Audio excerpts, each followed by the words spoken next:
So I'm Jeff Lathrop, and I have polycystic kidney disease, or I had polycystic kidney disease, right?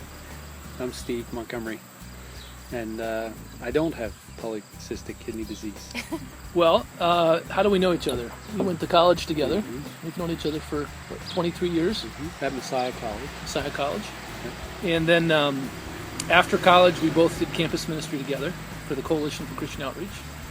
And so our lives have been connected either because of being in school together or working together as colleagues for a long time.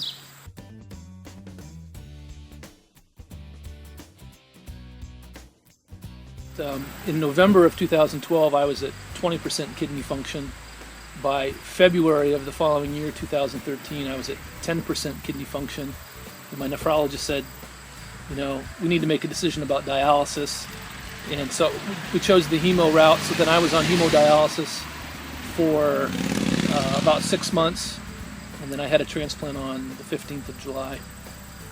And that was a really interesting process. I was prepared in the Cleveland area. The average wait for a cadaver kidney is about 3 to 3.5 years. So I was emotionally prepared to do dialysis for that period of time. But I had a lot of confidence I was going to get a kidney. I wasn't sure if I'd get a live donor or not. But so the process for me was very quick because Steve was such a great match, and he was willing to donate. And so for us, we've just been richly blessed by the process. Well, I knew Jeff had the polycystic kidney disease, and then Lori sent an email, his wife sent an email to me, and or to a bunch of people that said, Jeff's in dialysis, here's the status, and we're looking for a donor. If anybody has an O blood type, and are interested in giving the clinic a call, do it. And that was an easy one. It was the O blood type. Let's see how if we match it all. Mel talked to Lori the day I got the phone call back from the clinic that I actually was a good match.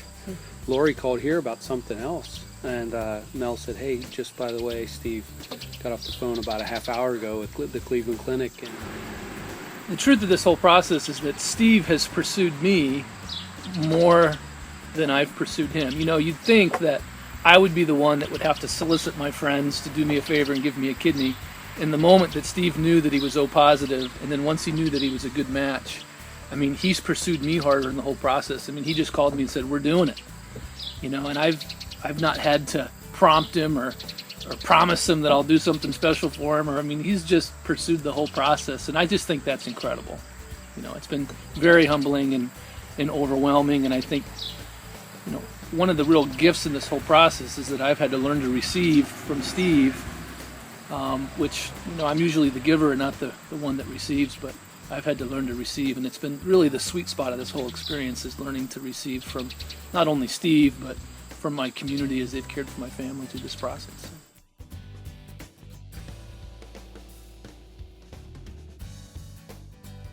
I'm about 4 weeks out at this point, about a month, and I'm feeling great.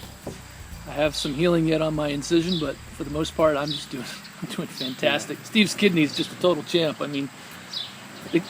Steve's kidney has been the easiest part of this whole process. It's performed so well from the very beginning. It's just been amazing. You're a stud, Steve. It was the fat flush plan that I did right before. And all the coffee I drank. Right. It's been a roller coaster. There have been days when I find myself tired, but there have been days when I find myself full of energy and surprised that I woke up today much better than yesterday.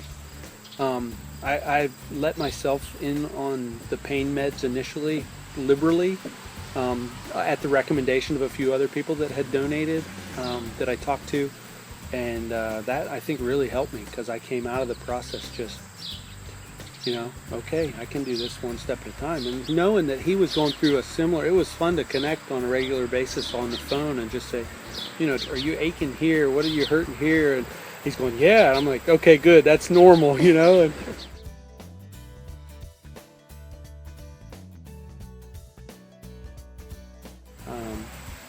the pain is what I was really wondering, because I had one of the donors I talked to said, Steve, brace yourself. Don't hesitate to keep giving yourself. Just push the pain button.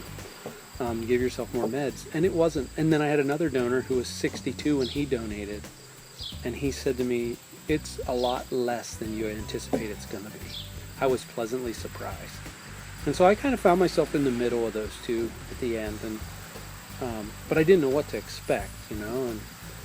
And then, I mean, the delight of walking through the pre-surgery stuff with Jeff and Lori and Mel and you guys was rich. I mean, just being Super you know, fun. the high five before we went into surgery and Jeff gets wheeled by and I'm like, hey brother, go get him, you know, and he goes down the hall like that. That was an awesome connection. And I don't know how you facilitate that, but you know, that was there and that was awesome. That was a beautiful thing.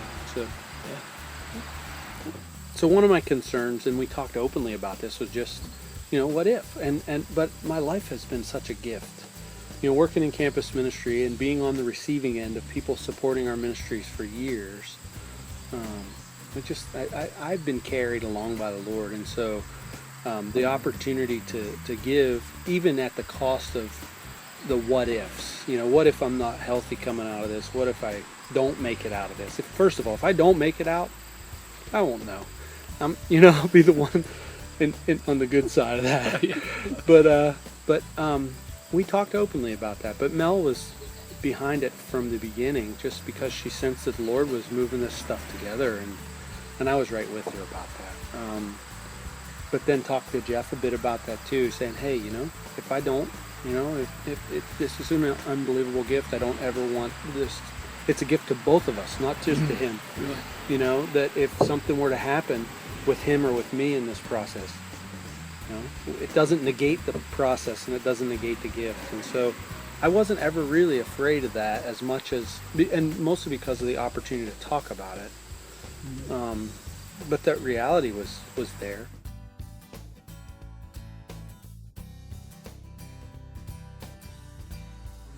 So I would say to somebody that's considering a donation, giving a kidney to a friend or family member, or even someone they don't even know, is to explore it. You know, you might at the end of the day decide that you don't want to do it, but you ought to at least give yourself an opportunity to explore it, because my experience is that it's not as overwhelming as people think it is. You know, when they think about giving an organ or having surgery, you know, there's a lot that comes to mind that when you actually have the experience, you realize, gosh, this is pretty mundane. I mean, it happens every day.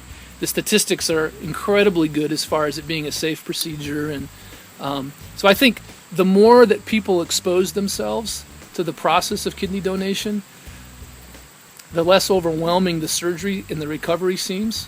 And I think that especially if they're emotionally connected to the person that they want to give to, when they see how much it will change their loved one's life. The gift of a donation has fundamentally saved my life. I mean, Steve has saved my life, you know, and given me an opportunity to be a husband and a father, and to, you know, Steve said to me in the very beginning, I want you to have the opportunity to walk your daughters down the aisle. You know, if you choose not to donate, you miss such an incredible experience, you know, to give life. And as Steve says, it really is a gift both directions. But for me as the recipient, it's been a renewal. You know, I'm totally renewed. I'm disease-free. As soon as I finish healing, I mean, my life is normal. Better than normal, because I have the experience of having received such a transformational gift. Yeah. People say, I can't believe you did that. I'm like, that. I can't believe I didn't. I can't believe what I gained from it. It's just been so good. I mean, just rich.